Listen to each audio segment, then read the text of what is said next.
Hello, I'm Dr. Terry Simpson. Today we're going to talk about the new travel screening procedures in Ebola. Are they going to be effective? In short, no, they're not.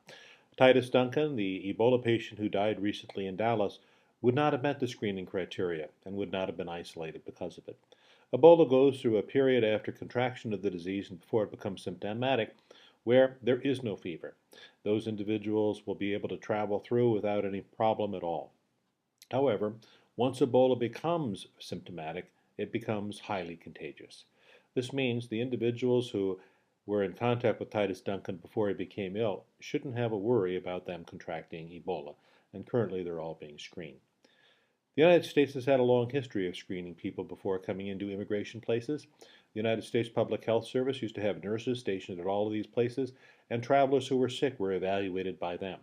Those positions were eliminated in various cuts to the United States Public Health Service.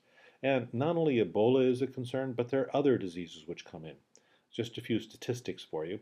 36,000 people a year come from those three Western African countries to around the world, about half of them to the United States. Last year, if we would have taken those 17,000 people, 77 of them would have fit the Ebola criteria. But they wouldn't have had Ebola. They would have had malaria, which is a much worse disease. It can't be passed from person to person, it's passed from mosquitoes to people. But those 77 people with malaria would have been screened out for further checkups and probably isolated in Ebola units. A better use of money? Two things. Number one, having public health nurses at the immigration places at various airports is probably a good thing to reinstitute. There are far more diseases out there that we should be concerned about with immigration. Number two, we need to quickly and rapidly set up further treatment centers in Western Africa. That's the best way we have to stop out the disease, in addition to expediting the vaccines and the antiviral drugs that are out there currently being fast-tracked tested now. Until then, what I'm going to do as a traveler is pretty simple. I'm going to avoid those 5 airports because that's going to cause a mess in terms of traveling.